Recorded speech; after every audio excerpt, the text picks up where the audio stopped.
सुरस सुबोधा विश्व मनोज्ञा ललित हृदया रमणीया अमृत वाणी संस्कृत भाषा नैव क्लिष्टा न च कठिना। नमस्कार, सभी को संस्कृत दिवस की ढेरों शुभकामनाएं। दोस्तों, मैं डॉक्टर ममता सरुनाथ अपने यूट्यूब चैनल ममता की कलम से में आज फिर उपस्थित हूँ आप सभी को संस्कृत भाषा के इतिहास से अवगत कराने के लिए।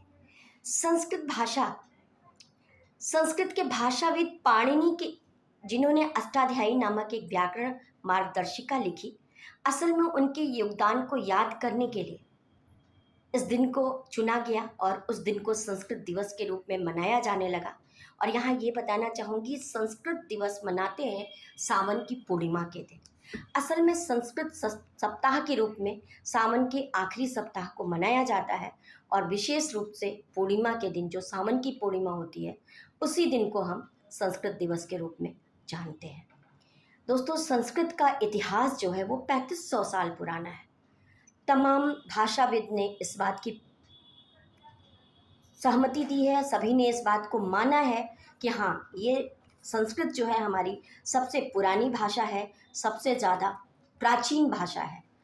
और आपको बताना चाहूँगी कि संस्कृत ही एक ऐसी भाषा है कि जिसमें तमाम हमारे वेदों पुराणों की रचना हुई। जैसे वाल्मीकि के द्वारा रचित इतने सारे ग्रंथ, रेखा गणित जिसको बौधायन ने लिखा, पतंजलि आयुर्वेद को जिन्होंने हमारे देश से परिचित कराया, पूरे विश्व से परिचित कराया, आर्यभट्ट जिन्होंने गणित की शून्य की खोज की, वहीं अर्थशास्त्र की यदि बात करें तो चाणक्य।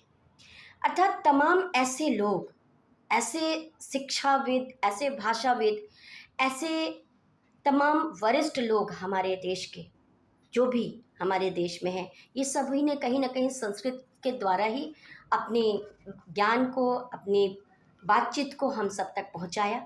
तो हमें संस्कृत को मान देना है, सम्मान देना है और समझना है कि संस्कृत भाषा का महत्व क्यों है, क्या है और कैसे है। मैं सिर्फ संस्कृत भाषा ही नहीं, अपितु सभी भाषा के लिए ये कहना चाहती हूँ कि भाषा का ज्ञान बहुत ज़रूरी है और जिस भाषा को हम बोलते हैं उसके इतिहास के बारे में भी बहुत ज़रूरी है जानना। और संस्कृत भाषा के लिए एक चीज़ और बताना चाहूँगी कि उत्तराखंड के लोग संस्कृत को अपनी राजभाषा के रूप में स्वीकार कर चुके हैं। वहाँ के लोगों की राजभाषा संस्कृत है। ये मेरे स्टूडेंट्स के लिए एक जानकारी है, वो इस चीज़ को समझ सकते हैं, नोट कर सकते हैं। और मैं कहती हूँ कि मेरी जो संस्कृति है, मेरी हम सभी की जो संस्कृति है, वो भी कहीं ना कहीं संस्कृत में ही छुपी है, क्योंकि हमारे जितने भी योग हैं, पूजा है, मंत्र है, सब कुछ संस्कृत में है। मैं कहती हूँ कि हर भारतीय कहीं ना कहीं, चाहे जीवन में एक बार, दो बार, चार बार ही सही, लेकिन संस्कृत के मंत्रों का उच्चारण अवश्य करता है।